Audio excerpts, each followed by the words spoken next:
Good morning to each and every one of you here in the beautiful Humboldt Innovation Festsaal in Berlin, and to all of you joining us online via the live stream. My name is Yolanda Silvana Rother, and I'm very delighted to guide us through today's policy talk as a moderator to discuss the timely question: can African-European science diplomacy promote equitable partnerships, and if so, how? This conversation is co-organized by the DAAD Center for International Academic Cooperation, also known as KIWi, as well as the Berlin University Alliance, also known as BUA. And to get us started, I'm very honored to welcome to the stage someone who is committed and dedicated to many, many years of international cooperation. Please help me in welcoming the Deputy Secretary General of the DAAD, Dr. Michael Harms.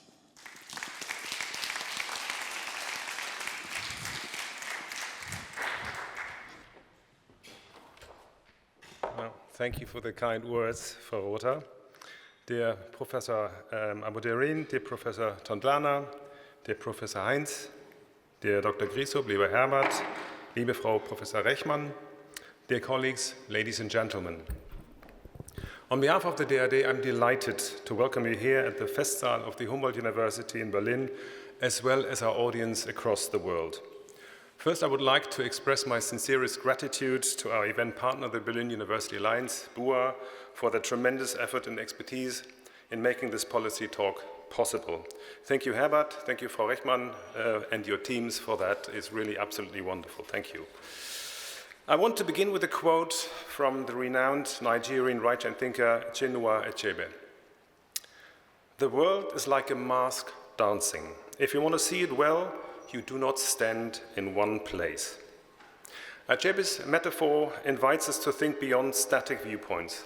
A dancing mask moves, shifts, changes, and so should we, if we wish to understand the world in all its richness and complexity.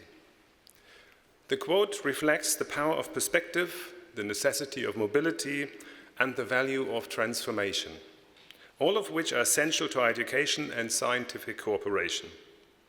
Education, by its nature, should never be confined to a single perspective. Particularly in international academic cooperation, we are challenged and invited to move, to adapt, to grow. The mask is the world of knowledge, culture, and identity, and to see it fully, we must not remain in a single intellectual or cultural position. This is also relevant in the context of African-European cooperation in higher education. Our shared history is complex, our present is interconnected, and our future will be shaped by how we choose to work together.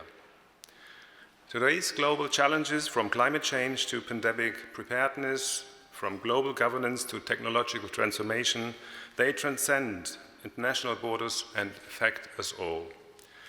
It is thus not a matter of choice, but of mutual interest that Africa and Europe maintain, strengthen, and diversify their scientific relations. Academic and scientific partnerships are central to building the knowledge, trust, and capacity required to address these challenges together. This is also relevant for us, the DAAD. Collaboration is for us not a one-way street. African and European institutions each bring their own strengths, and both benefit from genuine openness to learning from one another. When a European researcher works with a university in Ghana, Kenya, or Senegal, or when an African scholar joins a university in Germany, Netherlands, or France, both are transformed by the experience.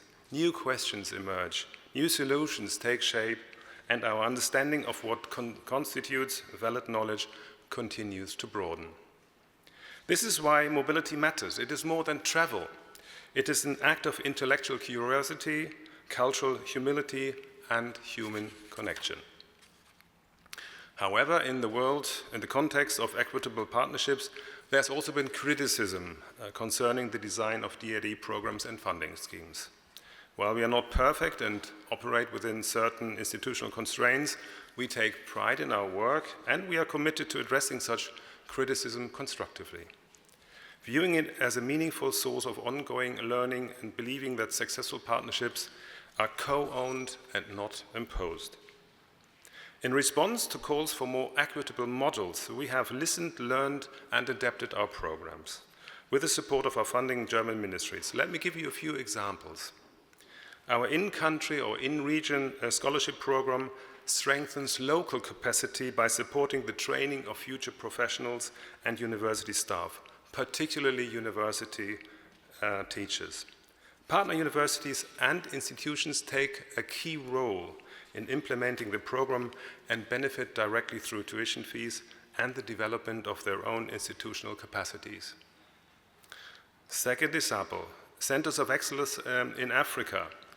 With that, the DAAD promotes the education of highly skilled professionals in sub-Saharan Africa while enhancing academic training and research and encouraging cooperation on crucial aspects of sustainable development. Thus, knowledge is jointly created and shared by German and African partners in the spirit of mutual learning and cooperation. Third example, the Museums Lab, and I see some of my colleagues in the audience who are actually dealing with that. This is a joint initiative with the Museum für Naturkunde and institutions throughout Europe and Africa, a platform for joint learning, exchange, and career development among African and European museum professionals.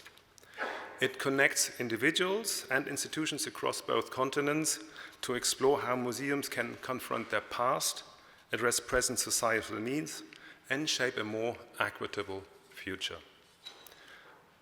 Last but not least, the program German Colonial Rule, Scholarships for Cooperative Research, creates a shared research space on German colonialism and racism, promoting non-European perspectives and open collaborative dialogue.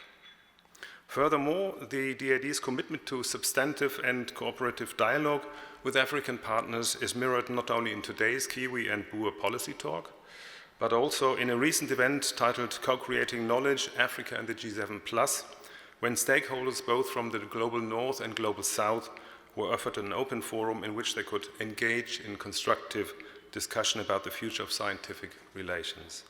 Another DAAD event entitled Creating Impact in Challenging Times, Equal Higher Education, Cooperation with the Global South for Innovative and Sustainable Societies is planned for December.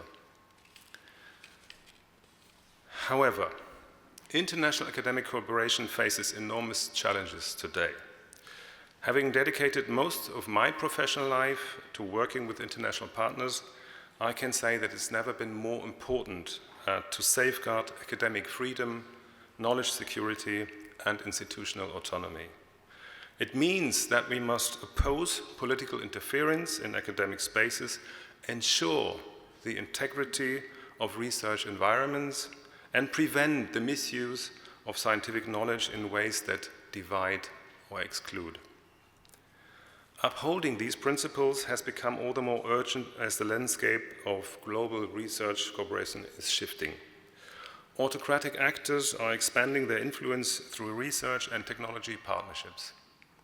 For Europe to remain a relevant and trusted partner, it must adopt a more proactive, flexible, and responsive approach, grounded in its democratic values and a commitment to shared vision, long-term engagement, and genuine co-creation. But I don't want to sound too gloomy. Despite the challenges, there are many reasons to be hopeful. We see growing mobility, with more than 12,000 DAAD funding recipients from and to sub-Saharan Africa in 2024 alone. We see fruitful joint research projects with shared leaderships, also on a growing scale. And we see real momentum for truly inclusive collaboration. But none of this happened by chance. It is the result of strategic effort, shared values, and a genuine willingness to adapt. So let's come back to Achebe's image of the dancing mask. If you want to see it well, you do not stand in one place. This is the call to action, to keep moving intellectually, to keep shifting our institutional perspective, and to keep learning from each other, not only across borders, but across histories, cultures, and structures. Academic cooperation is not just about mobility or research output, it's also about mutual understanding, resilience, and trust. To see the world well, as Achebe reminds us, we have to be prepared to move with it. So let's move together. We now would like to turn to our distinguished panelists who will share their insights and lessons learned from policy developments in Africa and in Europe, as well as their perspectives on institutional learning, internationalization, and collaborative research in higher education. Please join me here on stage, and I'm gladly handing over to you again.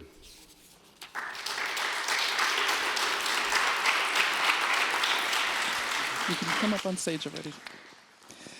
Thank you so much, Dr. Harms, for setting the tone. I think you really brought up a few very important discussions. Yeah, we can all take a seat and words already. And I like the image of the dancing that's needed in order for us to gain that perspective. As you've already mentioned, there is an immense imbalance in the world, and we find this imbalance mirrored in the research and science ecosystem and in the higher education system as well.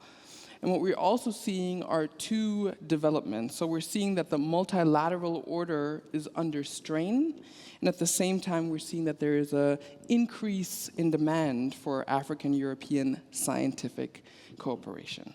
Therefore, the opportunities for equitable African and European partnerships in research and higher education, as well as the role of science diplomacy as a facilitator, are immense and have a huge potential, and of course will be the core topic of our discussion today.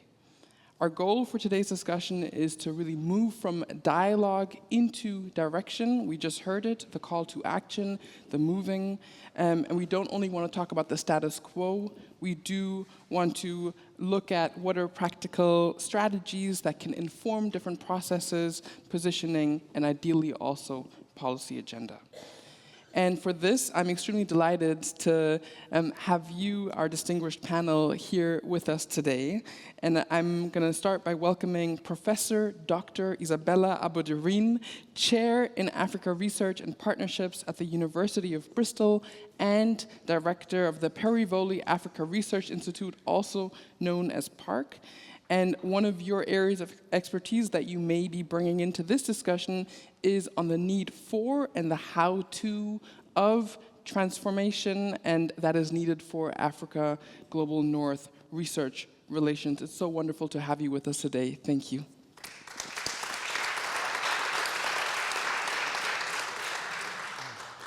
I'm also thrilled to have Professor Dr. Boris Heinz joining us.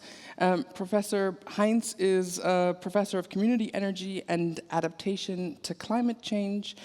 You have coordinated several large EU projects with African partners, and I'm sure you will be able to shed some light on your experience with top-down versus bottom-up approaches, and also share lessons on how partnerships can last when they're working from the ground. Thank you so much.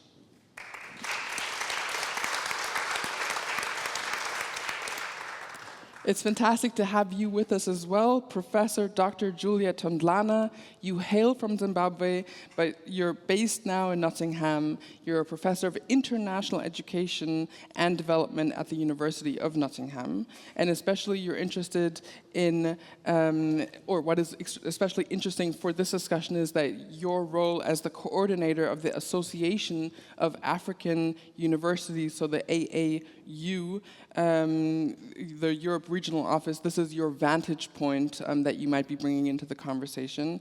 And so I'm very thrilled to hear your perspective on shaping internationalization strategies, what are barriers, and also what are opportunities that we can look at.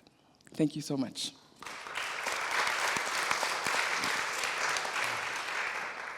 Sadly, there's been a short notice change to our speaker lineup. Professor Dr. Peter Simate was meant to join us here in Berlin. The visa only reached him on very, very short notice, or there were delays with that, and virtually it's been not a possibility for him to tune in today. So there will be that gap in the conversation, but we will definitely make do with the distinguished panel we have here today. So thank you so much. And I also already see that there is the Slido up. This is a logistical housekeeping point. This is a dialogue, this is a conversation here on stage, but of course also with you, dear audience, here in Berlin and also online. So feel free to join the Slido at any one point. And already ask your questions throughout the conversation. We have a dedicated slot reserved to the Q&A, and we'll be picking up your questions, but you can already log in, and anybody here in the room can also use that, or later on, make yourself known when there's a floating microphone. So that being said, I'd love to start by grounding ourselves. And I'd like to pause and reflect. We've already heard a lot, but I'd like to understand why this conversation matters today, matters right now. And also, what do we actually mean when we say equitable partnerships? So really understanding the word equitability. And I'd love to start with you, Isabella, with you sharing the bigger picture. You've spent years examining how Africa-North research relations can be transformed. And so I'd like for you to share with us, why do you think that this conversation about equity is so urgent right now? Thank you. I think it works. So, first of all, thank you very much, Yolanda, and thank you. It's wonderful to be part of this conversation, which is extremely timely. And I think when thinking about why this conversation is so urgent at this point in time, there are obviously many ways of thinking about that, but I would probably want to emphasize two. And the first is a reason that you already touched on in your opening remarks, and it is what I perceive as the current geopolitical developments, but also the ways in which the global economic context is changing societal climates and is fomenting what I perceive to be a gradual pushback against value-based perspectives and value-based action, including in the higher education sector, value-based action that emphasizes issues of social justice and inclusion. Now, you could say, well, you know, the debate around equitable partnerships, in particular equitable research partnerships, is well established. References made to equitable partnerships wherever you go.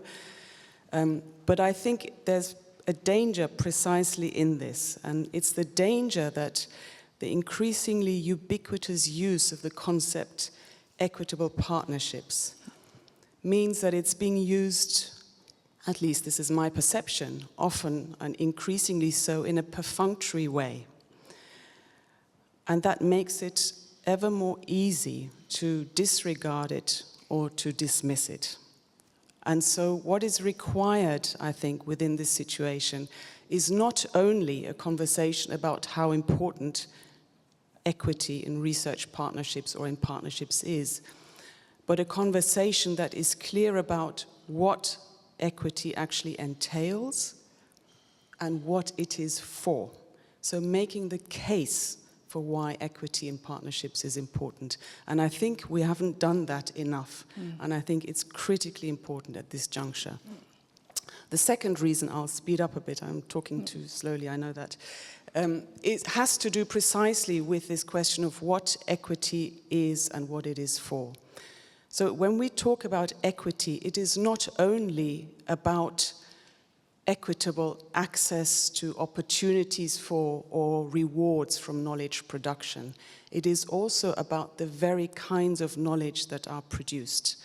It is about making space, claiming the rightful space for knowledge systems, knowledge frameworks that have been marginalized so far. And if you just reflect on the moment we find ourselves in today in our world, we are facing a multiple polycrisis of globalized capitalism that is existential in many ways. It affects all of us. And it is a polycrisis that's underpinned by the currently dominant Eurocentric, Euro-modern, Western logic and ways of thinking about how the world works and how it should work. And if we want any chance of moving beyond these crises, addressing them, we need alternatives. We need alternative logics about how the world works and how it needs to work. And this is also why equity in knowledge production is so important today and why we need to have this conversation.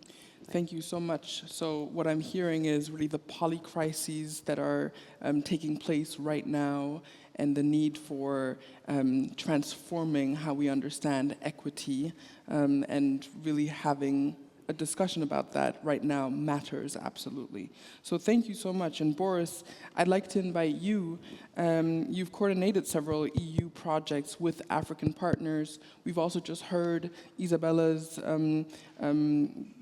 laying of the way that it is. From your practical experience, what is would you say that you agree to what has just been shared, that there is these polycrises that are impacting the relation and the partnerships between African and European partners? Yeah, first of all, thank you for the invitation. It's a pleasure to be here.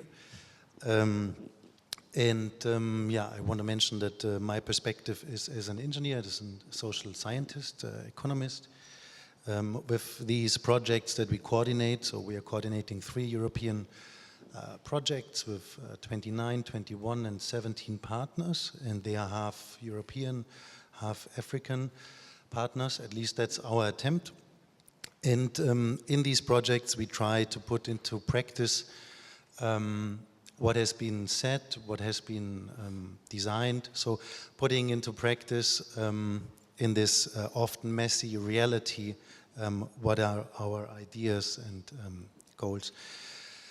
And to respond to your question, I already heard 3 things that I would like to take up. There is, from Dr. Harms in the introductory speech, there's this mask dancing, and you only can see what it is from different angles. So for me, that is the collaboration or the multipolar world and problems and issues that you mentioned. So I will go more into this in a moment. So that's for me the how. How do we approach common issues, which was also mentioned by Dr. Harms in the introductory speech, and how do we make this equitable? This is for me also the how. How do we work together on something, and that's the issue, that's a common issue for me. So I want to answer this question by talking about the what. That could be climate change, it could be health, it could be the energy transition. So these are topics decided on and where the framework is made on a higher level, so to tackle them. But the how, that is truly where it gets messy, like I said in the beginning, because you have many partners, you have partners from various countries with various angles on the dancing mask, on how we can work on the problems. And we have partners with different starting points, different capacities, so that might be the relation to equity. So how do we have a common starting point to collaboratively work on a joint issue in order to address it impactful and effectively? So yeah, and this is where we made a lot of experiences in our projects. Yeah, I don't know if I have more time to go about. Absolutely. Or if I'm curious to understand a little bit more about the how. So if you want to go ahead and share a little bit about that, please feel free. Yeah, so the what, for example, that is for us, in my field, it's climate change adaptation in various contexts. So these might be low resource contexts that are remote, or displacement, where there is little resources. And this concerns adaptation to climate change, so making life under climate change more doable and livable, so that migration is not the only way out, as well as access to energy. On the African continent, 46% of the population does not have access to electricity. And this includes urban and rural areas. So we work in rural displacement areas where the percentages go up to 80–90%. And while energy here is a non-satisfaction good, we all complain if it's not there, energy is an enabler for many things. So imagine a hospital without energy, with vaccines and procedures, is not possible. Imagine light at night, which is not possible without energy, and in a refugee camp where there are conflicting parties at night, this directly has life-threatening consequences in some aspects. Or economic activity. The sun sets a little earlier than here, so the day hours for markets and economic activity are limited. So we have very plastic examples where we can see that this is important to tackle, and this is why it's on the agendas of the European Union and the African Union. But the question is, how do we go about that? And I think a mere transport of technologies, of approaches to a place, to a destination, so that it is adopted in the other place, that is something that we saw that is not working. And we can see this in the last decades of scientific literature as well as ongoing projects. So, and now we're coming back to the how. How do we get together to see the mask and to collaborate? And I think for that we have to start at the very bottom and involve the people that are truly concerned by it. So take up research at that level, and that is participatory action research, so involving, here it's called citizen science, to involve citizens in order to address the problems and to understand. And that can also feed back up into diplomacy, strategic levels, and so on. But it provides valuable insights that are largely missing. Thank you so much. And I think that we will be having enough time to unpack the how even more. But yeah, thank you very much for this first overview. Now to you, Juliette. You help shape internationalization strategies across regions, and it would be really helpful to understand, from your experience, what are the biggest barriers to equitable partnerships, and also where do you see the biggest opportunities? So let me start by saying thank you very much for having me. It's always a pleasure to come to Berlin, particularly to visit with colleagues at BUA. And I mentioned BUA because whenever we are talking about examples of some good practice, of things that are happening, we always have BUA to, mention.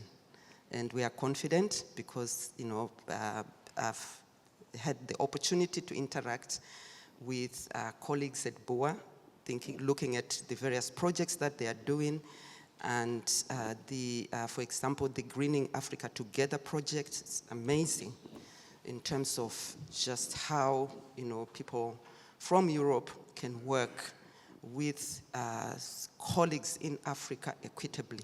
And so much work is being done there. So you'll find that I might quote BUA a lot. So thank you very much. But at the Europe Regional Office of the AAU, we see equitability in terms of the blocks that are there and the opportunities, definitely. We see there being, the blocks are less about goodwill, because there is a lot of goodwill. In conversations, theoretically, I think there's a general kind of, understanding. When you start talking, like, when Isabella was explaining what it's all about, you don't argue with it. Because it's clear, that's the way to go. However, we think it's more the systems, it's more the structures that are, that are existing. They could be cultural, so even at individual level.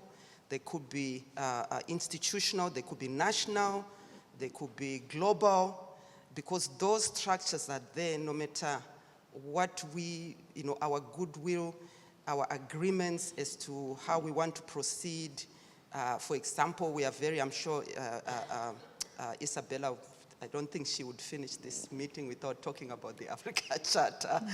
And we don't argue with that. We are very happy that it is there.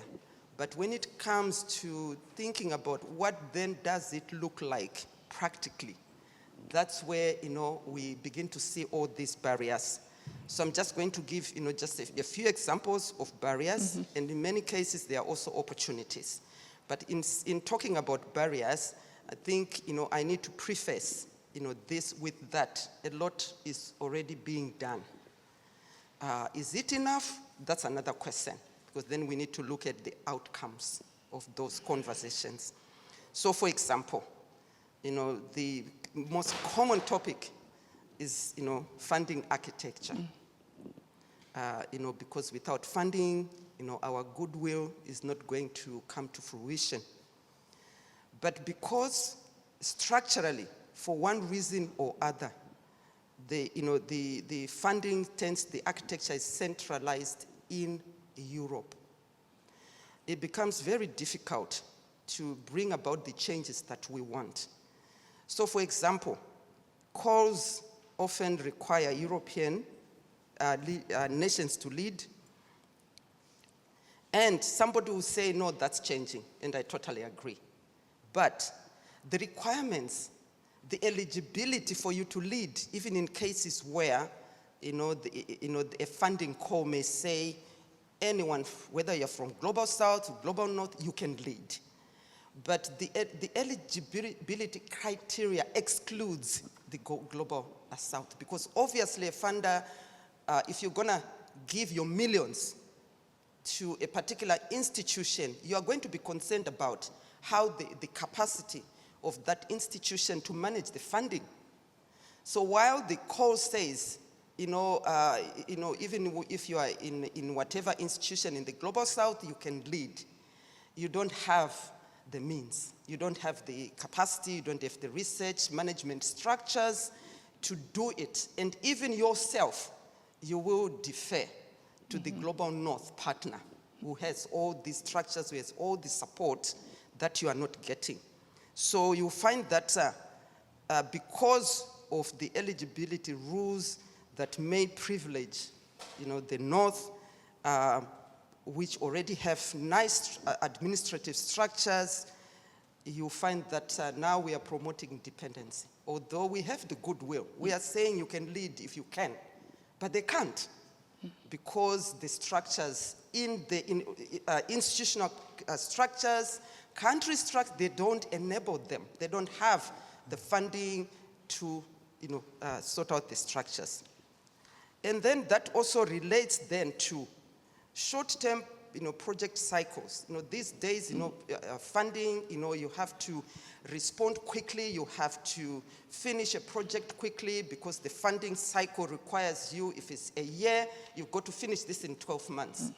So it doesn't even give the opportunity, even for a well-meaning funder who is happy to support in terms of research management, to support, the small institution in this ODA country, but there's no time, to train, to provide research management support, training. And in many cases, the funding does not include that. The funding is not saying, okay, there is money available to support you with a bit of, training for your research management. So you find that that excludes them. So, those are some, so on the face of it, so, physically, you can go to documents, recently, some funders have been saying, all these things that you have been saying, we have changed. We now, for example, African institutions can lead, but then you say, do they have the structures? In my institution, we get a lot of support. We've got the structures to support us when we're doing research. We don't need to worry about things like budgeting. We just tell them, this is what we want to do, and we've got the manpower. People who are highly experienced to sort out all our budgeting, they do it for us. They even help us in terms of looking for opportunities. So I can go to a research manager in my institution and say, this is my area of interest. Can you help me identify funding opportunities that I can look at? And they can do all that and support me fully. But my partner in Africa is not having that. So there is absolutely no competition there. I am going to get the lead, the African partner will allow me to, because they can't do it. So those are, just some of those examples. And then there are, narratives, around epistemic bias, epistemic justice. So for example, who defines excellence? Who defines excellence? And it's, it's Europe in many cases. We already have our rigor, all these requirements for us to say your application, even if you're writing a proposal, can go through because we understand what the funder would like. So that's another, problem that actually marginalizes indigenous, especially indigenous and context-driven research, because if I want to go and study a group of people out there in the rural areas, is the funder going to see that as a viable project? So, because the the definition of excellence. So, there are so many things, so many barriers. You go to mobility, a lot of funding is out there, Erasmus and so many to promote staff-student exchanges. But the structures, country structures now, visas, right now is, Yolanda was just telling us, a colleague who has so much to contribute could not be here because of visa, immigration structures. You've got immigration, you've got insurance.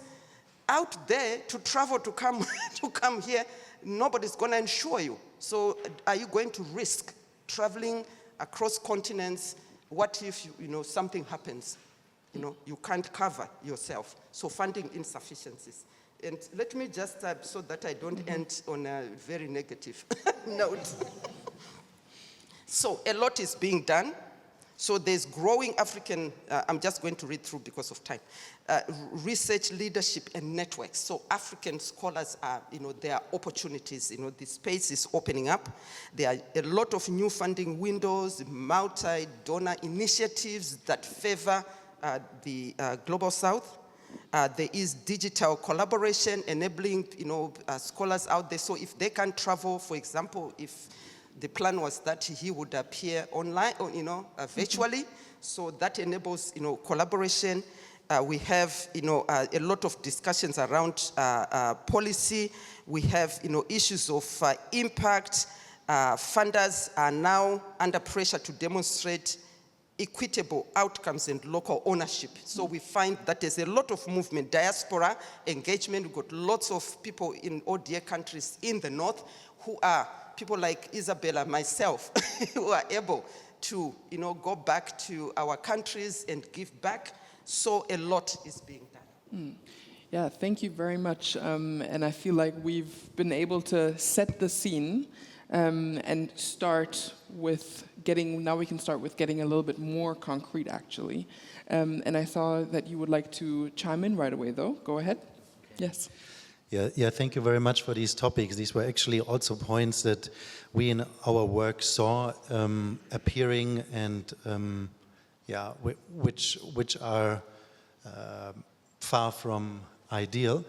But maybe also to start on a positive note, you said there's a lot of goodwill and a lot of intentions, and this is also what we see, for example, the Africa Charter, the Berlin University Alliance, and other documents that are more on a higher and strategic multinational level. But when we then come a little bit down to the funding programs, then we have this rigid, somehow, eligibility criteria and details.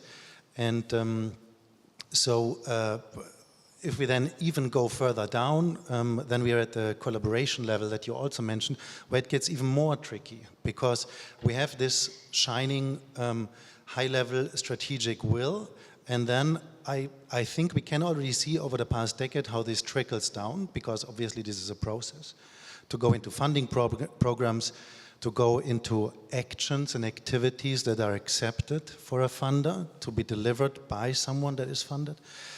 And then at the practical level, the partner collaboration, because a lot of translation has to be done down to the level of the working level, actually. So I also see this structural change that is needed, also the taking up of these strategic directions into the funding landscape, and then also down to the budget control, who can apply, who can be coordinating, where's the budget. And at least in energy, we see some programs coming up where consortia, we have applied but weren't successful, but where consortia can come together and can get central funding, but they have to apply to their home country donor. So we would have to apply to a German ministry, a Ugandan partner would have to apply to the Ugandan ministry, and so on. So the issue of who holds the power of the budget, for example, is decentralized. And this I was really very positively surprised to see, but it's far too little. Like, we only see first steps there. Now I forgot the point that I actually wanted to make.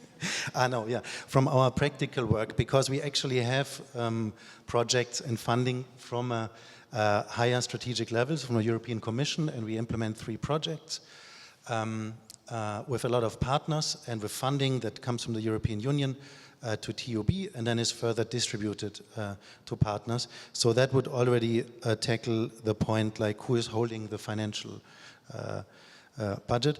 But even more difficult if you go to the working level, and that's where we are at home, because we try to work in a collaborative way in order to take into account this, how do we work? The dancing mask, the different angles, the participation, the different starting points. So while on the higher level we have this willingness and the agendas that direct the way, the funding level is still catching up, and the project level where we are trying to collaborate, we are trying to be participatory. We need more time, like you say, to establish trust, collaborations, and so on. And the funder wants it, but if we deliver a report that takes more time or resources, then we are basically in trouble. So we are at the project work at the level where we try to work in a participatory way, because the funder also wants that, but the funding criteria are not yet there. So it's a weird kind of moment where this level, these wishes are transported down, but the additional time that we would need to build collaborations, the additional funding, and the redirection in the research collaborations, participation, equity, are also wanted, but it's not accepted. If you deliver it, you need more resources and more time. So I think there's some catching up, probably, hopefully happening soon. Yeah, thank you for that contribution. And Isabella, you want to respond to that? Not quite respond, but I just wanted to add to that. You know, as you are reflecting on the structural level barriers that are in place, captured in the funding regimes, what funders ask for, what they want, what they allow for. There is another element here that I think is very important here, which is the institutional level policies that many of us work within, starting from promotion criteria. What is rewarded and what is incentivized in the work that we do as scholars? I speak for myself, my institution. It is not time spent on participatory, equitable, transformative research collaborations. It is outputs, preferably outputs, where we are first or leading authors. So it's the institutional incentive structures that also need to change to really enable and, yes, incentivize a different way of collaborating. And linked to that, I'm not quite sure what it's like in Germany, but in the UK we have a very powerful framework for defining research excellence, the research excellence framework. And that too is very clear about what is valued in terms of how you work and what is not valued. And at the moment, that framework doesn't incentivize working in an equitable and transformative way with partners in the continent. So that too needs to change. So it's sort of the incentive structures in addition to the funding regimes that need to change. And I would like to make one more reference here, which is perhaps at a broader level.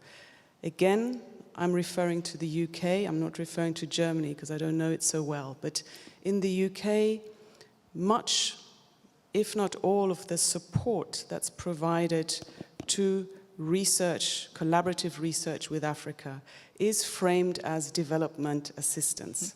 You mentioned ODA, Overseas Development Assistance. So all that research is within that frame of development, and that in and of itself imposes a power imbalance because it locates Africa as developing, the global north or UK as developed with a unidirectional gaze, and that too needs to change. You know, that research has to come out of the ODA frame, to my mind. Thank you so much for that, Isabella. And you've touched on the topics of institutional and bureaucratic hurdles, which you've also were saying when you were sharing what are the barriers, essentially. And you also, Juliet, were talking about our understanding of excellence, which really resonates with what Isabella was just saying. I'm wondering what recommendations would you have at this stage already in order to overcome some of these bureaucratic and institutional hurdles? And how can we align funding mechanisms and even integrate more local contexts when we're looking at creating more equitable collaborations? So, I think that you know, there are things we can do in our generation. It's going to take a long time to dismantle, you know, some of these structures because the physical ones are easy to deal with, but there are many invisible ones. A lot of them to do with the way our minds work, how we have been shaped by all these structures that we are talking about, to think about things. But there are things, you know, with the goodwill. There are things that, you know, in our different communities, you know, we can say, for example, if I am a funder, I can say, you know, if we change this a bit, if we change that, that might, you know, provide opportunities. But I would say if we are thinking about, you know, equitable partnerships, we have, because to some extent we have control, you know, the partners, we have control over how we're going to manage that. Even where a funder, you know, is saying, you know, the lead needs to come from, say, Europe, the partners themselves can choose to find a way, because now it depends on them, because the structure is not telling them to do that, but they have the will, they have an understanding that, you know, that partnership, for that partnership to be equitable, within their power, this is what they can do. So, for example, to adopt an approach of co-working from the outset, even in terms of, you know, conceptualizing the project, you know, thinking about, you know, what research questions are we going to look at, what are our objectives, even talking about what are our budget lines. Be inclusive, and even, especially doing the theory of change, what are we trying to achieve? And you are working together from the outset, everything being done jointly, including thinking about leadership roles. So I could be PI, but when I look at, you know, when we look at the project, we are now saying we need somebody to be in charge of the pathway to it. We need somebody to be in charge of methodology. We need somebody to be in charge. It doesn't have to be somebody from the global north. And some of those roles can be, leadership roles can be very powerful. We need somebody to be in charge of impact and who is best placed. And we are doing it according to our opportunities, in our context, according to our capacities. So somebody who is on the ground, can be really good even with methodology. They are the people, they can lead, they understand that context, and so they can lead. And so together, we are deciding, we are planning together. From the outset, everybody feels included. It becomes a bit tricky when it comes to money, now managing the money, because you've got to be asking people, do you have a receipt? Can you make sure that you've got this, that, and the other? And it causes a lot of tension many times. But at least you are seen, you are agreeing. You don't move. You don't just say, where are the receipts? You see, it's the language that we communicate, it's communication, how we relate, building a rapport of trust so that if I'm asking about, receipts, I'm not saying you probably stole the money, and because we know each other. Then the whole question of shared agency, in terms of particularly, so we've talked about the governance, but we can talk about, especially the financial agency. I think that, one clear thing perhaps, that a funder could do is the same requirement that funders, I always say this and people think, sometimes think that I'm trying to create a problem for the Global South, for funders to begin to put stringent mechanisms in place.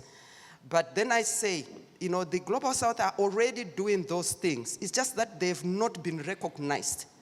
So when the funder says, like in the UK, for example, some funders will say to us, you can only get 80%, and then 20% has to be, shared with the institution. They have to put in 20%.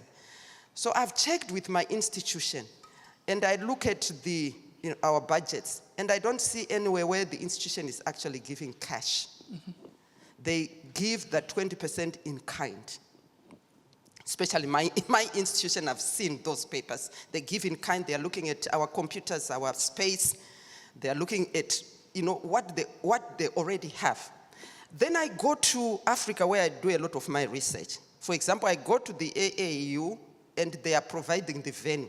They are providing, their electricity. All day long, we are working in that building. It's their electricity, it's their Wi-Fi, and they are, taking us to places, using their vehicles, using their petrol, and that's not being recognized by the funder. And there was a time, in Zimbabwe where I brought something just like, 10,000 pounds. And when we came to doing the workshop, the Ministry of Higher Education, they said, the number of people that you can afford to bring is not enough. There are so many people who are stakeholders of this project that you were doing, and I want them here. And then I said, Minister, we don't have money. This is all we have. And the minister immediately, picked up his phone, called his office, and said, can you release $15,000 because I want, these stakeholders to come. He just did it like that. So but that's not in the funders' documentation about funding. It's not recognized. It's still Nottingham that's being recognized to have, added some 20%. So that's, so there are a lot of things that, so the funder could actually find a way of recognizing the in-kind contribution in terms of, when they are talking about what institutions can contribute, and also take into account in kind, because knowing that, both institutions in the north and in the south can afford that. Our institutions also cannot afford cash, like my institution. They're not going to give you cash, but they will cost in one way or the other. So promote local core investment in research and impact. That will give voice, because money is powerful. You cannot argue with somebody who's given you money. And all our languages have something to say about giving. It has to be two-way. It can't just be, if it's one way, you lose power. You have no voice. So if we want to give them a voice so that they can be confident to contribute, let's recognize what they have. Because there are many ways to give. Let's recognize, the resources. There are all sorts of things about, joint intellectual property. Let's make sure that, we acknowledge, what they have, their knowledge, we acknowledge their resources, and we make sure we don't steal. Unfortunately, we do sometimes academics because it will give me impact, so I can just go there and take all these things and do not recognize the locals, and they don't benefit. I think Isabella and they both said something to that effect. So we've talked about leadership, sustainability of projects. It's not enough to just say, 12 months, you finish, tick a box, you move on. What about the community that you were studying? What's in it for them? And I feel like this is a perfect moment to bring in Boris, actually, because we've just heard about a minister, for instance, willing to open up some more funding in the moment of an urgency, but also this core question around the sustainability and the resilience of projects. And I'd like to hear from your perspective, and you have a lot of experience working top-down, but also more recently working bottom-up. What models or tools have proven to be effective and powerful in creating more sustainable and resilient projects? And how does it look like when you're working on the ground with communities? How can we create an eye-to-eye, a level playing field? What does your experience show? For me, this always comes back to the points that you just mentioned, and that is once the definition of the issue or the problem and the collaboration or the methodological part that you mentioned. And in these parts, it's key to involve people that are in touch or use whatever it is that is developed in a project, the technology, the solution, and so on. So it comes down to me to the project, issues definition. What kind of energy technologies, what quality, what quantity, how expensive is it, or the same in climate change and health. I think this is like an overarching thing. The definition of what is needed and what is the priorities and what makes sense in a location. I always say in Germany, you would not have any cell phone on the market that no one would buy because this company would go out of business immediately. But when we have projects and we find, we try to find services or technologies to solve issues in context, we sometimes seem to have the idea already from the outside and try to bring it there without asking the market or the persons that need it in the end, and to design it in that way. And designing it in that way, that's the second part. So one is the issue or the problem. The second is how do we get there and how do we implement or install and so on. And that is for me, a collaborational process or a co-design process. And this both for me is at the project level, because you also asked what needs to change or what can change. And I see there coming from the ground, from bottom up, 3 levels. One is the project, the working level, where problem definition, how do we collaborate, how can budgets be spent, what time do we have to do assessments in the beginning to build trust, to come together, to build partnerships before we have to decide on a solution, before we come to a methodology, and so on. So that's the working level, and I think here it's important that we have more room to do this actually by funders jointly to decide who does what and how do we do the things. Then a level higher, I see the department or Lehrstuhl, and I just saw some colleagues from international projects here because we got apparently another project on building partnerships long-term, beyond the project scope, funded by the DAAD.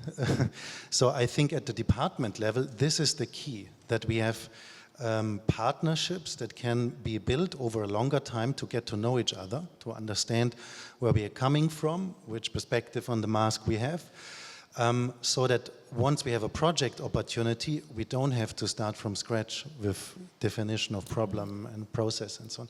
So at the department level, I think it's really key to have mobility, joint educational programs, which we have at the TUB, and I'm very happy about that. And at the university level, or Berlin University Alliance level, we have the possibility to create this enabling environment for the mobilities, the long-term partnerships on the department level, and then trickling down to the project level. So in my perspective, at least, these are the levels where we need to go further in, and the project level is the most lacking one to me, or not lacking. I mean, it's obviously, but yeah, we need to speed up. And I'd like to invite you, Isabella, to share what makes implementation tricky, and also what would you add from what we've just heard, what is needed in order to make implementation more equitable. Yes, thank you. And I suppose I would add a set of perspectives that are quite complementary to what you've just said, Juliette and Boris. And I suppose I would start by saying that action is needed both bottom up, what you've just described, which in many ways tries to circumvent or navigate the structural barriers and constraints. But there's also need, I think, for a concerted effort to actually try and change those structures, change the policy architectures that we are working within, both at institutional level, but also at the higher education sector level. And I wanted, in that regard, to go back to an earlier point. I think you mentioned messiness, and I think just from the conversation so far, it's very clear how many different issues are involved when we talk about equity or inequities. And I really think, and you know, just the point I made at the beginning about equitable partnerships having become somewhat of a buzzword, or you know, or you could say a fuzzword, I really think it's critical that we spend time and engage ever-growing, you know, communities of scholars and others to be very clear about what we mean when we say equitable partnerships or equity in partnerships.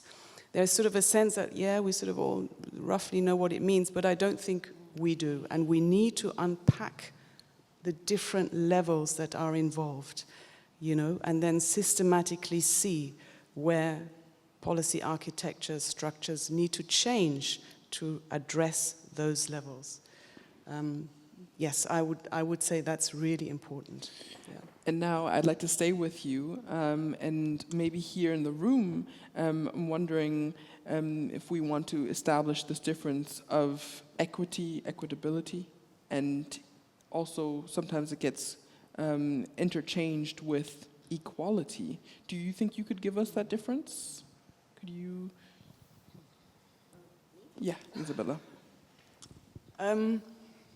Yes, I'm not going to answer your question that directly, but I think, I mean, your observation, and that's my observation too, that very often in the discourse around equity in research collaborations, emphasis is placed on equality, mutuality.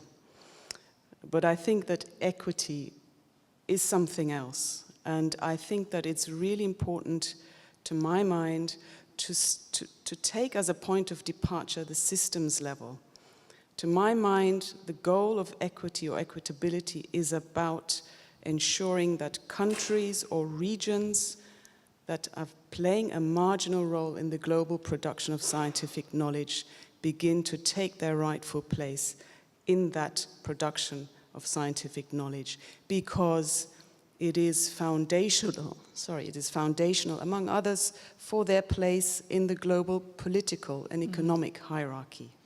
And as such, it underpins, to a large extent, some of the global inequalities that we see in terms of economic and other forms of well-being, including ability to invest in higher education and research.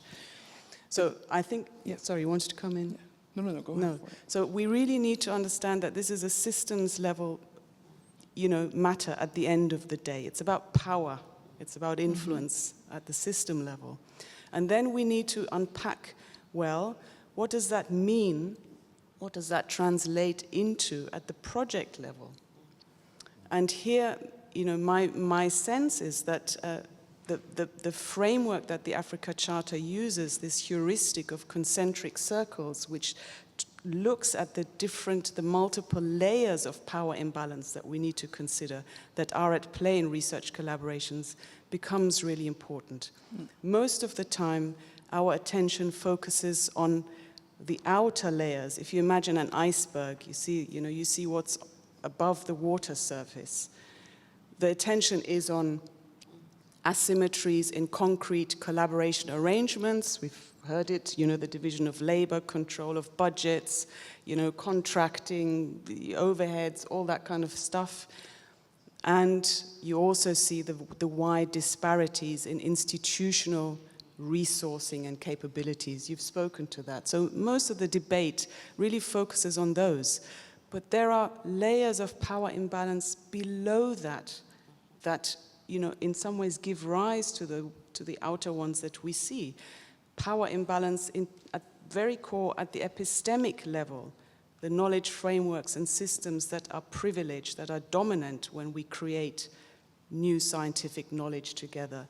The languages that we use to create new knowledge. It's not just about dissemination. You produce, your research findings in different languages. Language is where knowledge is located. So whose language are you using to generate new knowledge, to even define the problem that you want to interrogate and the questions that you're asking?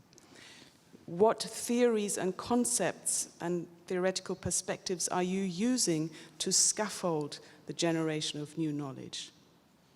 That's another layer of power imbalance. And we know that what we use is Eurocentric. Our canons, these are Eurocentric in nature. And then the development frame, which we talked about, that undergirds so much of the collaboration between Global North and Africa.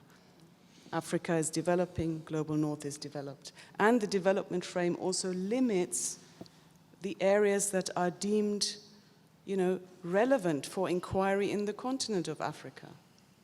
And others that don't fit within our definition of development or the particular global development frame of the day usually don't get researched. So, we really need to unpack that and then see how can structures, the policy architectures, be adapted to support research collaborations that redress these multiple layers of power imbalance. And now I have one more question for you, because I think it could be really valuable to all of us here. Perhaps you could bring in an example from the Perivoli Institute, for instance, where you can share a practical approach or initiative that you've seen that actually moves the needle towards more equity and equitability. Yes, I can share one short example. I don't want to hog the space. And I'll start by saying that was successful in tackling the outer layers of the imbalances, but really didn't also manage to start redressing the underlying power imbalances. This was a dedicated research fund and research call that we were able to put out using money that was donated by alumni to the University of Bristol.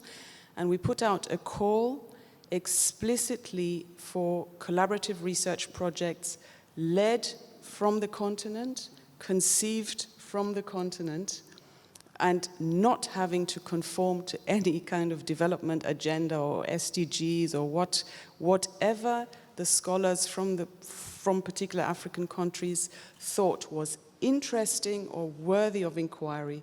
We wanted to fund that. And that was quite, unique in some ways, and unique also because we had money available. We don't have that money anymore. This was about 3 years ago. But that shifted the needle in terms of, where the original idea comes from, who drives the collaboration, and then who leads the implementation of the project. And there's quite a bit of learning that we derived from this, which we're in the process of distilling. But that's just one concrete example. Yeah, thank you so much for sharing that. I think that's really helpful for all of us. And I'd now like to look at more concretely some of the risks that we face. And I'd like to invite you, Juliet, to kind of share with us your thoughts around what potential risks exist when we don't achieve more equitability in our partnerships, specifically also in science diplomacy. So, especially now in this geopolitical time where we're seeing, for instance, Chinese partners coming in as well, but also the US moving away from certain fundings. What's your take on how can we avoid partnerships from being instrumentalized for a certain geopolitical positioning? I think importantly, we need to make African scholarship visible. We need to, because if African scholars are confident in what they are doing, they are not going to be diverted in terms of agenda, by these geopolitical issues. I think Africa is 54 countries. It's highly diverse in terms of knowledges, in terms of capacities. Some institutions are quite strong, even in terms of research. A lot of the academics on the continent have studied abroad, so they have a global outlook.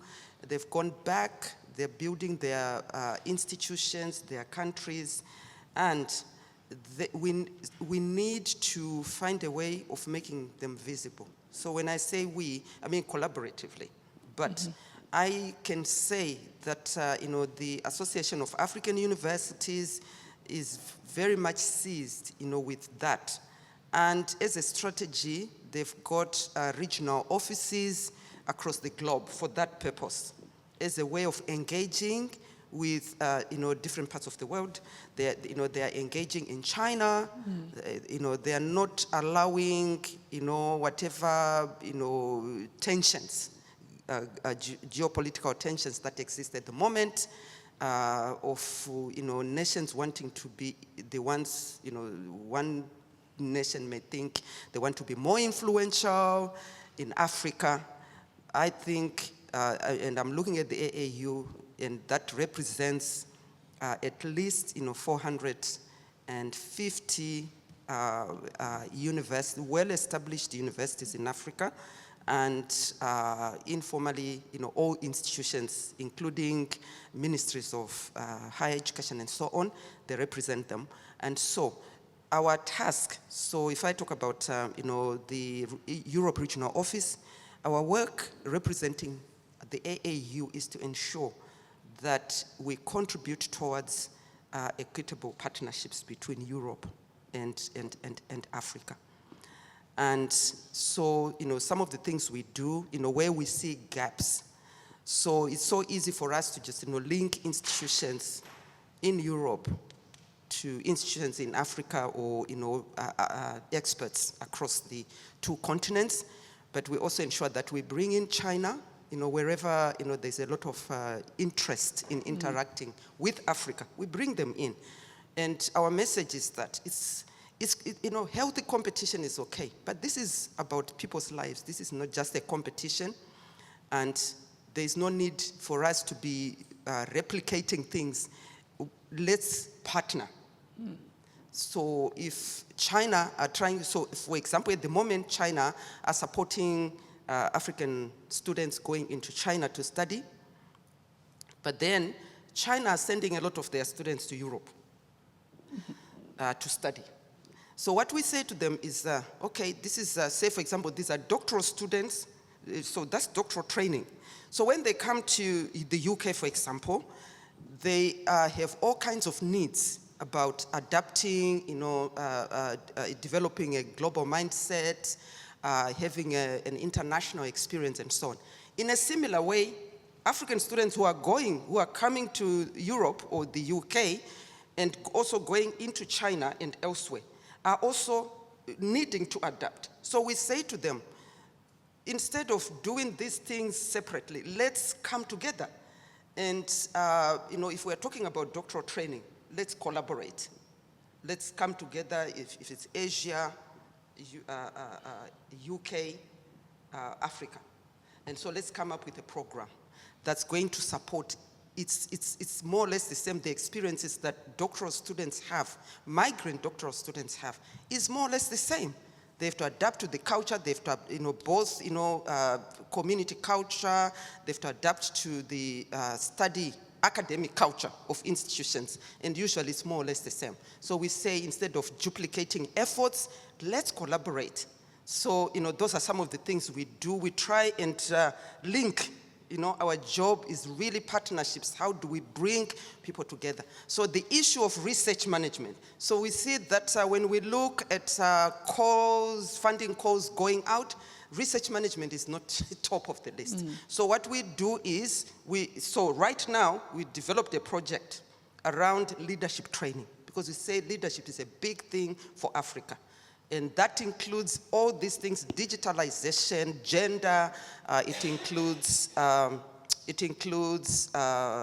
My brain is going. Digital agenda, research management, setting up structures, and we're saying, we need support, with training leaders about how to set up research management structures in your institution. And so we do that, and then we look for funding. And then we say, this is a project that cuts across Africa, and then we trade. So we then go to, and we find that we then align with other development bodies, and in some cases funders. So you can think of UNESCO.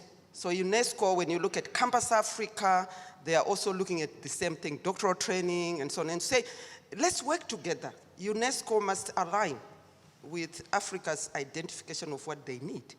And so, at the moment, we bring in UNESCO. That's our job, Europe Regional Office. And we look in Europe, and we are saying, who are the experts in Europe around doctoral training, around research management, and then we link them. We look for experts in Africa, because we say there are lots of experts in Africa.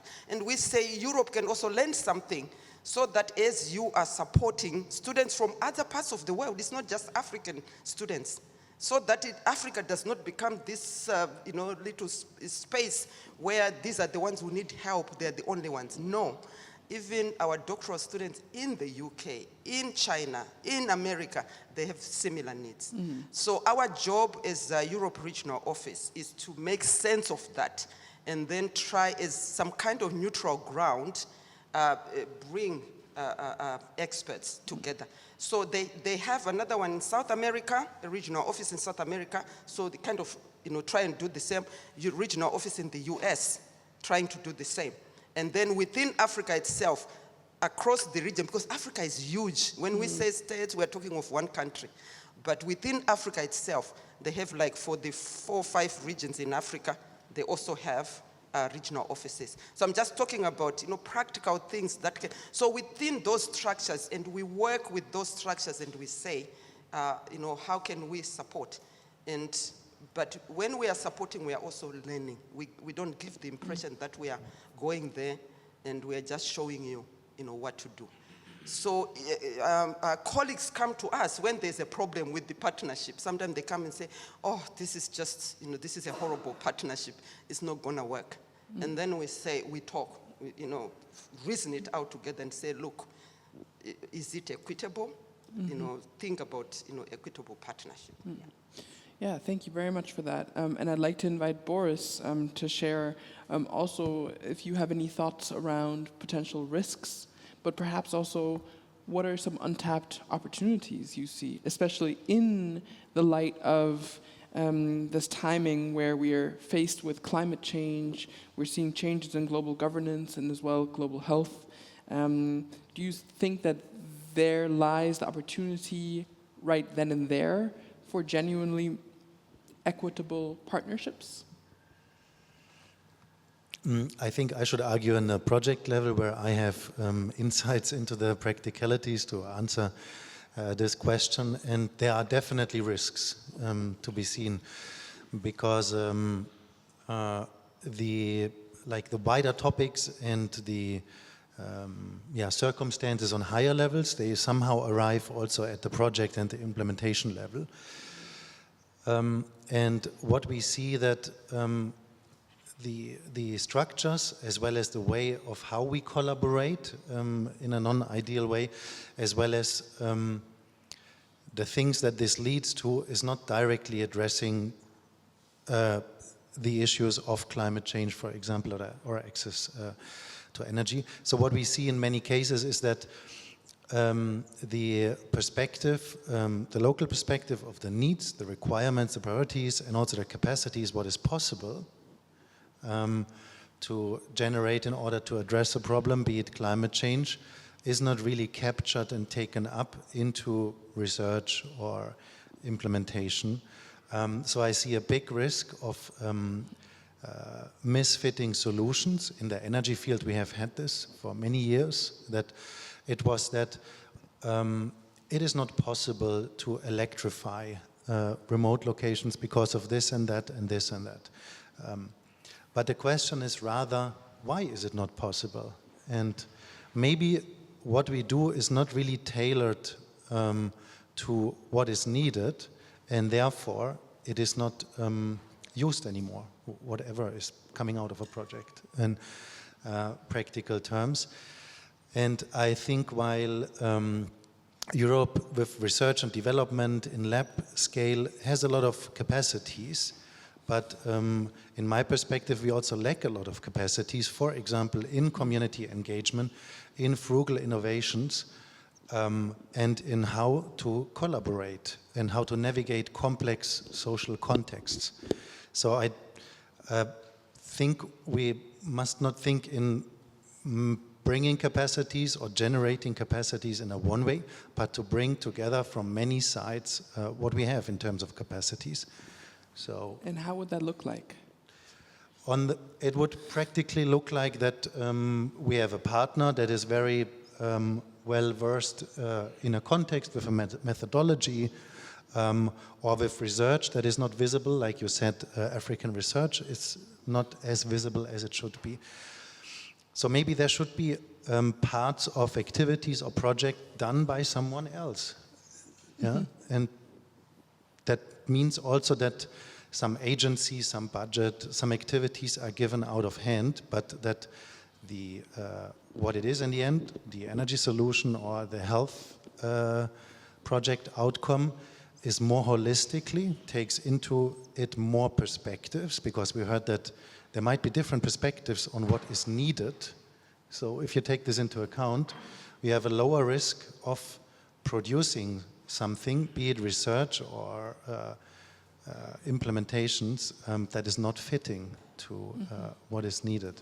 So this is where, in my experience, so before I worked, as you mentioned, in a more top-down organization, I worked for the UN for many years in various countries. And it is also difficult in a world where an organization has grown in a certain way to do things differently on the ground. So I don't want to justify it.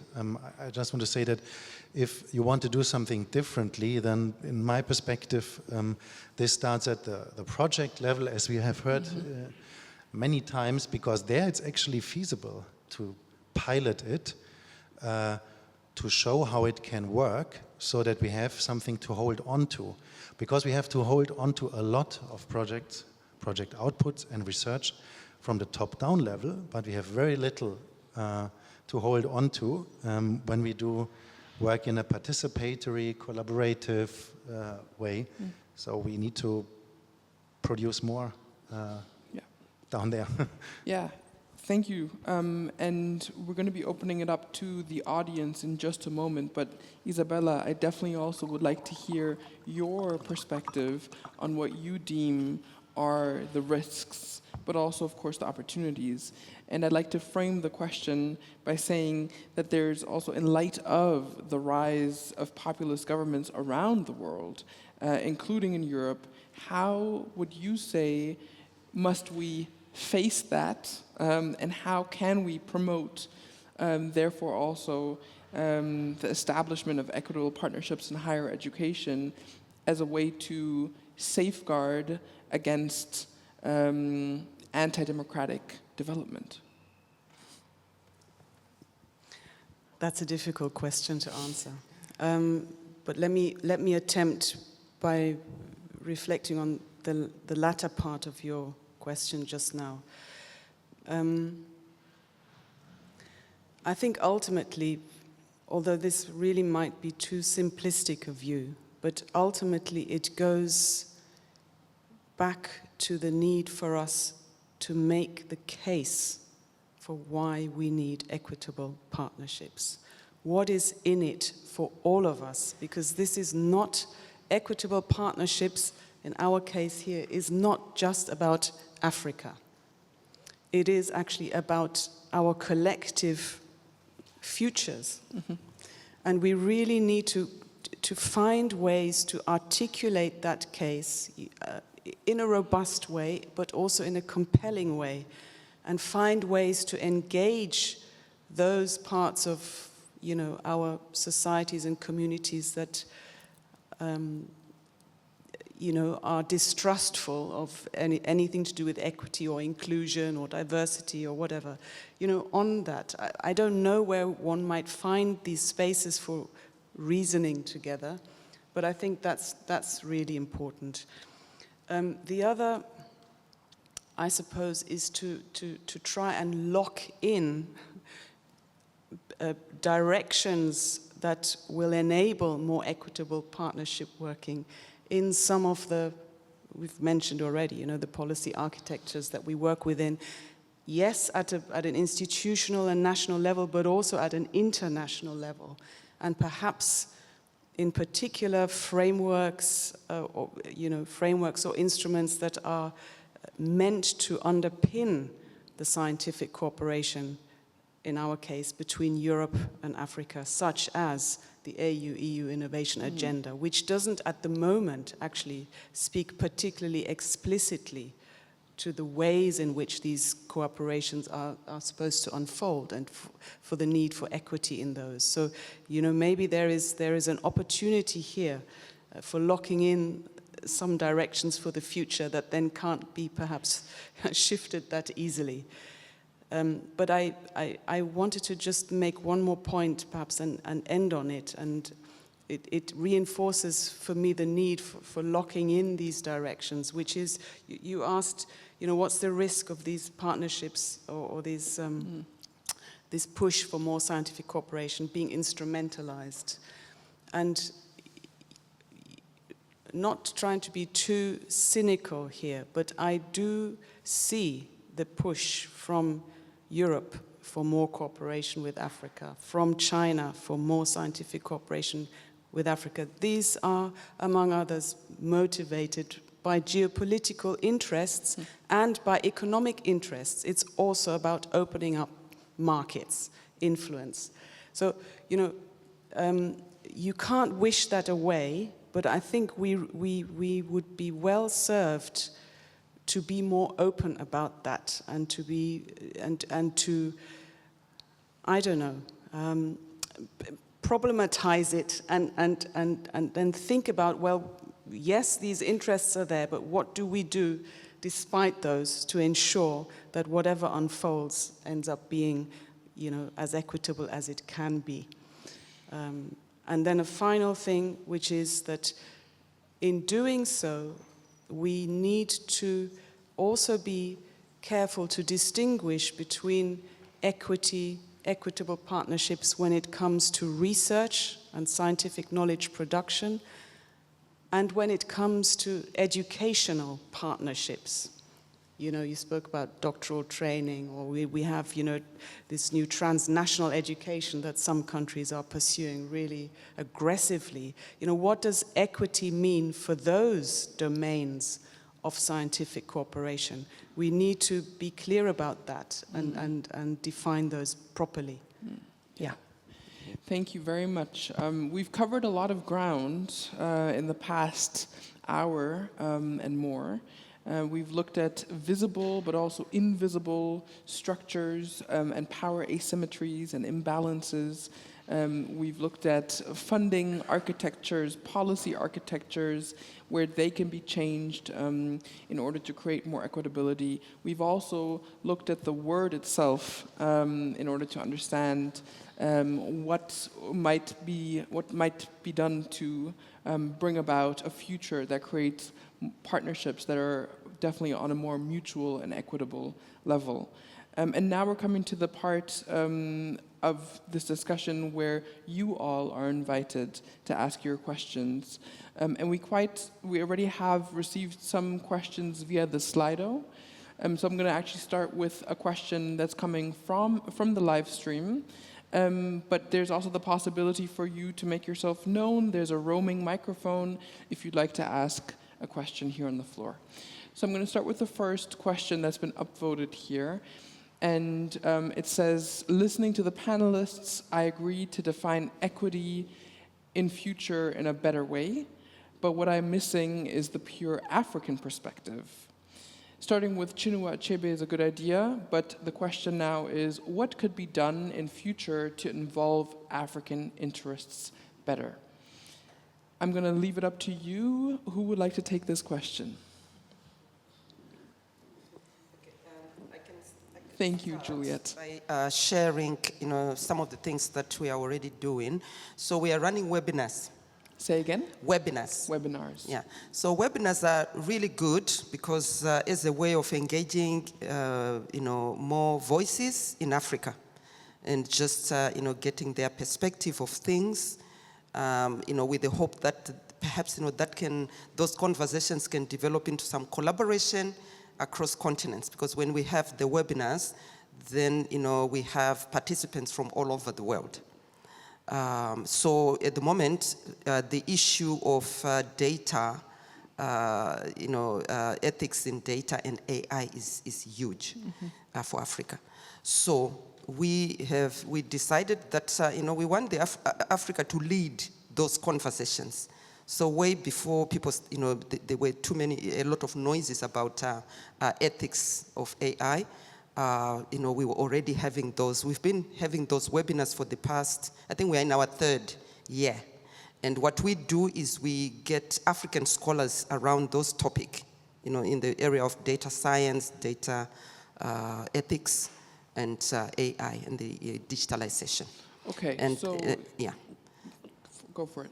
So we get, in the panel has to be more African scholars because we want to hear more from them. And then we have, you know, a couple of, you know, scholars from Europe. And so yeah. The answer essentially to this question, what could be done in the future to involve African interests better, you're saying the webinars I think are the one tool. It's one way of engaging them because they are invisible. So with the webinars, you know, we make a lot of effort to look for them. And then we find there are lots of them out there because once you send out, you know, the AAU then send an invite through their networks and, you know, just to get them out. Yeah. I'm wondering if one of the panelists would like to complement that. Go for it. Isabella. Well, Juliet, you, you knew I was going to talk about the Charter, so I have to. This is an important point, and you know, if you look at the debate, the discourse around equitable partnerships, you will see that it has been mostly driven by actors in the global north. And in recent years, we've seen an emergence of some explicitly southern-centered contributions to the debate, which are shifting the locus of considering what equity means and what it is for to the south. And one of those is the Africa Charter for Transformative Research Collaborations, which is Africa-centered, and it is a framework for thinking about how we need to reconfigure research collaborations in order to be truly equitable, but also to transform and rebalance the global system of knowledge production.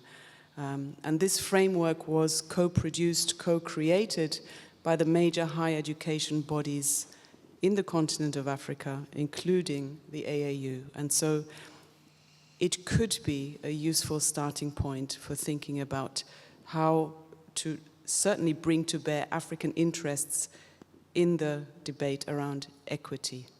So just to complement what Juliet has said. And of course, the BUA has adopted the Africa Charter, so there is a real opportunity here. Yeah, thank you so much for that. Looking here in the room, is there a question? I see one question coming from Dr. Sarah Wessel. Thank you very much for the very important points you raised and also the practical examples. I think for many these are very good, concrete best practices that we can incorporate into our work. I have two questions. The one question is, I also see that there is an understanding strategic understanding for more international cooperation, especially with the Global South. But more recently, we have this increasing debate on knowledge security. Also in Germany, we have it now, that knowledge shouldn't go in the wrong hands. And of course, we should be aware of who deals with the knowledge how. But it's also a bit in contrast of open science and knowledge equity, what you stressed, Isabel. And I know here are many people very engaged in this debate. So I would like to know, how can we navigate this knowledge equity and knowledge security debate, so to say. And my second question is, or maybe it's also just a way to make that more visible, but Professor Heinze and also all the other speakers stress this discrepancy between the political will and the administrative part of managing projects, because it is getting harder and harder to do research management of international collaboration. We just had the BUA organized policy talks for the visa, also together with DAAD and other institutional partners. And now they stopped the remonstration procedure, which means when the visa is rejected, we cannot claim for revision of the visa. And that was very important, especially for researchers from the Global South. So this is a challenge. Or now we have a small other administrative thing, which is the foreign ID tax we have to claim for international researchers to come to Germany. This is still debated in the administration, how to deal with it. But I just realizing, doing that since 20 years, there's coming another small administrative regulation, adding up on top of all the other, and it makes it harder and harder to do it. And I understand it comes from this idea of accountability for money and so on, but it just opposes our aims, so to say. How to deal with that? So two questions, the first one being on knowledge equity and knowledge security / insecurity. Who would like to take that question? So maybe I can take the Thank you. one, hopefully, the knowledge equity thing. So I think the issue, I'm not sure if, I'm just going to say what I think, and it might answer your question or not. But I really think the issue of knowledge is a big one in all this. is at the center of a lot academically. So an understanding of science. So science is a way of knowing, and there isn't one way of knowing. It can be, context, it is context specific. So I think partnerships provide an opportunity and space to know more about how to know, and to bring our different ways of knowing together.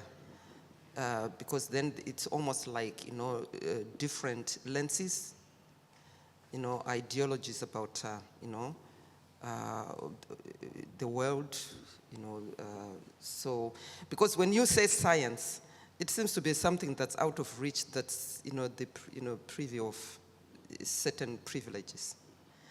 But it's just a way of knowing, and there isn't one. And therefore, if we get to a point where we acknowledge the multiple ways of knowing, then I think we begin to get somewhere in academic collaborations. Because if we approach it, because it's about knowledge generation, and if we believe there's only one way of knowing, which is Western, then we've lost, the global South. Because, people have spent years and years following that way of knowing, and I think there's a link between all that and language. I think this language is so powerful, what Isabella was saying, that so English becomes, the language, or other European languages, but particularly English because it's more global, the language to use for that way of knowing. And while you're on that point, I'm just going to go in because there's a question directly on the topic of language. Maybe you can answer that, and then we'll go to the goodwill on the different levels question. But this question here online is, language plays a crucial role in shaping equity within research partnerships. The dominance of European languages, so English and French, etc., often limits local partners' ability to convey nuanced projects and concepts. And the question is, how can we address this? Well, we have to embrace. So fine, English, we've tried to adapt it to different contexts, but you can't really get there because you're looking at bilinguals and the way they think, and you are able to understand better your environment through your language because it's carrying the knowledge. The way which is easy for you to understand because it's part of your system. And then English or any other language should be complementing that. Mm-hmm. So as you learn other languages, you are actually learning other ways of knowing and other knowledges because each language brings in that. And so that's why there is an argument, in linguistics that someone who is bilingual or multilingual or whatever, their brain works in a particular way. They are broad-minded. It's good, and that's why we kind of encourage in that field, we encourage our children to learn more than one language because their worldview broadens. So it means that, yes, I've got, personally I learned English, I think it's an advantage, it has given me an advantage because I can go anywhere and navigate. But, I cannot use my mother tongue to learn. And I know for sure that I'm missing something because and now, because I've not learned how to use my language, even if you say to me now, can I talk about what I'm talking about in my mother tongue? I can't. So I've lost something huge. Yeah. So it's important to encourage, multilingualism. Thank you. There are quite a few more questions, and we're running out of time, but we still have time for a few. But I'd like to know if you, Professor Heinz, would like to take the question that was just asked on the floor, which was in regards to the goodwill might be present at the leadership level or so, but not so much on the administrative level, and how can we bridge that divide? Yeah, that's a difficult one, and a challenge that we also have in our daily work, that we have funding and an objective, what to do with it, and then we try to work on the how we do this, and what will be the output of the research or the project. And we have realized that the funding has gotten less over the years, and we can also see that, at least in our field of energy and climate, in collaborations with Africa, the funding will decrease on the European level even further in 2026 and 2027. But we have a good contact with the European Commission, and they are confident that this will change in the future. Again, depending on the wider political forces that there are at play. So we can see that the funding gets less, the scrutiny gets higher because there is less there, the competition gets up, and the content for the projects that you suggest needs to be more ambitious. And that basically translates down to the working, be it the administrative level or the research or the implementation level, that you have to do more quicker, and the scrutiny goes up here. So I don't have anything to recommend or to add to that, but we are in the same kind of position. We try to also look for other funding options from other donors. So diversification, I think, is a very important thing. I don't know if this answers the question. On the open knowledge, I'm very happy that the Berlin universities have these open access agreements with journals. So a couple of years ago, it was not really possible, because it was not allocated in the funding, to publish open access your research. Now we have a huge selection of journals, and we are very convinced of open access, open knowledge. So we purely publish open access, and this is something that is very important and contributes to knowledge exchange. Yeah, thank you. Go for it. Sure. And then I'll also have the next question for you. Oh, there's more. Okay, just to, 3 very quick points. On language, I would say that there are also very exciting developments methodologically about how to work with different and from different language systems in collaborative research. And, you know, it's worth actually paying attention to those debates. So in addition to emphasizing the importance, it's also a methodological question, and there's quite a lot of work going on there. To your question, the bit about the dissonance between, you know, on the one hand, the will for more international cooperation, and then the administrative parameters being such that actually hinder the cooperation. I think I understood you correctly. Your question prompted a question in me, which is, what is the agency here of institutions like BUA or other universities in Germany to jointly engage the government on precisely that dissonance and on ways to reduce it? You know, I don't know, but it might, it raised that question. And then the knowledge security versus knowledge equity question, I have no, informed perspective on this, because it's not, the knowledge security issue is not one that I've engaged with in any particular way, but it just underlines again, perhaps to be very trite, knowledge and access to knowledge production is power. And so, the whole, and the issue about equity is ultimately about power.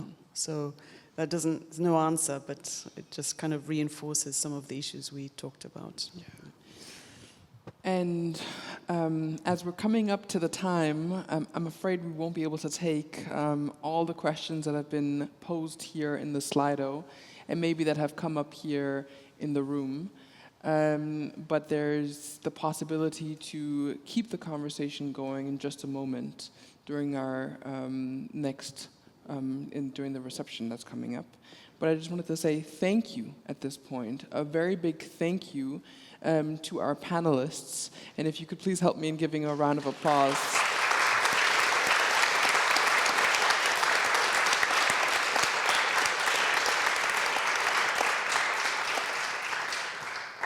What I can say is we started off with a big question, how can we promote more equitable partnerships, and how can science diplomacy also play a role in that across both continents? And we've covered a lot of ground, and we still have so much more that we could be discussing.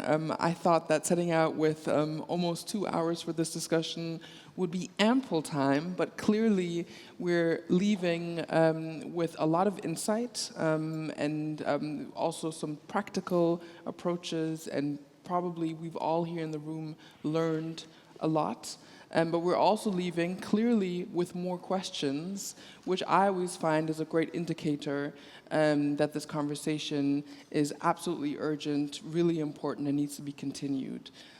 So with that being said, I just want to say thank you again, and also, yeah, we'll have the moment at the reception to continue the conversation, but now it is my pleasure to welcome to the stage for the closing words the director of the International Office at the Freie Universität and also a representative of BUA.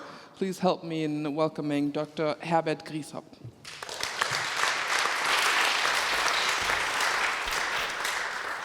Concluding remarks, of course, sounds enormously threatening after 2 hours, but I won't conclude in the sense of summarizing anything, because nobody wants to summarize this now. It has been extremely intense. I think you covered so much ground, Jörn, as you said, you know, the three speakers, so many keywords, so many themes, barriers, obstacles, opportunities, geopolitical shifts and their consequences, funding structures, power imbalances, and so on. It's futile to repeat all that. And I think it's a mixed picture, and it depends on us whether we want to see it as half full or half empty. We've heard about a lot of goodwill. We heard about a lot of new funding opportunities, sometimes for the wrong geopolitical reasons, or for geopolitical reasons that have nothing to do with research opportunity. So there is opportunity for partnerships and for equitable partnerships, but of course, I use this word from Isabella, of course the danger of buzzword that might turn into a fuzzword, that's something, you know, that has stuck with me. That's a little phrase that we have to be careful about that.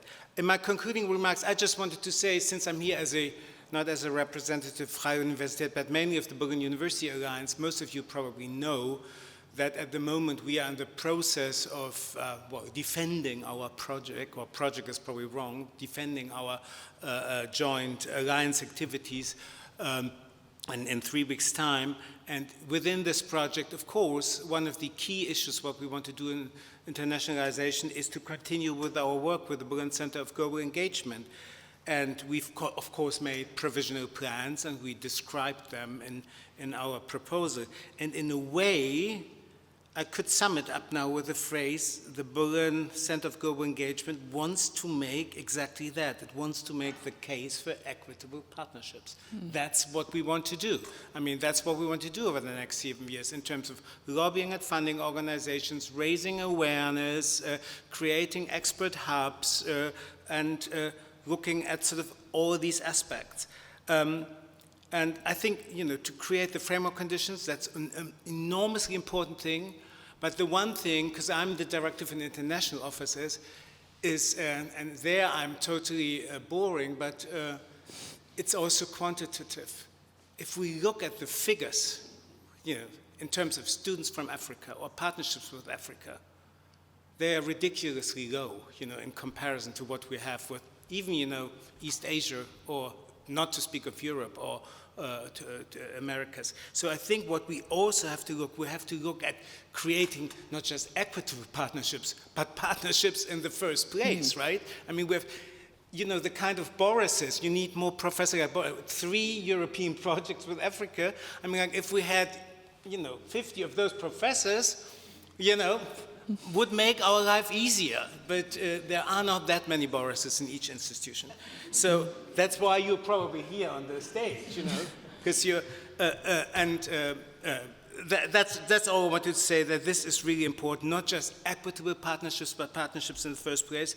And I think another phrase that stuck with me in the conversation is going from project to partnership, to sustainable partnerships. Because, I mean, like, we all live in this world of, in German I would say Projektitis, project after project after project, and then it's gone. What we really need are sustainable partnerships. And I know from our university, but also from the BUA, I think in general, is that those partnerships with African institutions work very well, where they're extremely strong and sometimes long-standing or lifelong personal relationships between PIs, between individual professors, and all the structures that we do and that are helpful, won't help us if we don't have these strong interpersonal relationships with long-standing that goes beyond the project, where, for 2 years a project can actually end, and then you can start something new because there are sustainable and reliable personal relations. That's extremely important.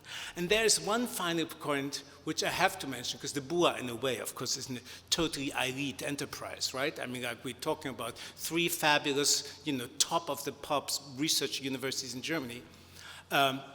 We talk about European and African partnerships, but we talk about individual institutions as well. And I noticed in Africa, that's my experience, I mean, I'm not really an expert, the hierarchy of institutions in Africa mirrors exactly the one we have in Europe. I mean, like, if we talk to people, it's always the same universities that are being mentioned, that, people come to, that, people want to approach, and, there's the one, we are working with that one in Kenya too, we are working with the one in Ghana. So there are specific ones that everyone loves, and there's an immense hierarchy there. So, I mean, we have to take that into account as well in our sort of equitable partnerships. Equitability is not, within Germany, we have a strong hierarchy too. I mean, I think so, although we pretend to be all equal. So anyway, that's just to keep that in mind, that this is part of the overall equation. Concluding remarks means to just thank everyone. So I thank particularly the DAAD and the KIWi, who sort of asked us to be partner in this. And so thank you very much for organizing this. Thank you, the Humboldt University, for hosting it. And thank you, the team from the Berlin Center for Global Engagement. Well, and thank you, of course, in the first place. And Yolanda, you did a fabulous job in moderating. Thank you.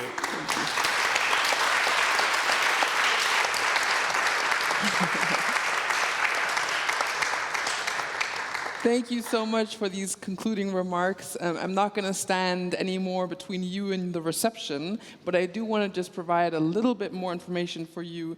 We're going to have a fantastic music coming from Yara Mikawe, who is a DAAD alumni, so I'm very much looking forward to that. And also, there is a short Slido evaluation that is online right now. If you scan the QR code and can just let us know how you enjoyed today's talk, that would be incredibly helpful for evaluating and future policy talks. Also, there will be a survey reaching you later down the line, but if we could please just take the moment to fill in the Slido evaluation, that would make everybody really happy. And yeah, at that point, one more time, thank you. My name is Yolanda Roter. It was a pleasure for me to host you here and guide you through this conversation. And let's keep it going with the reception. See you all in a moment.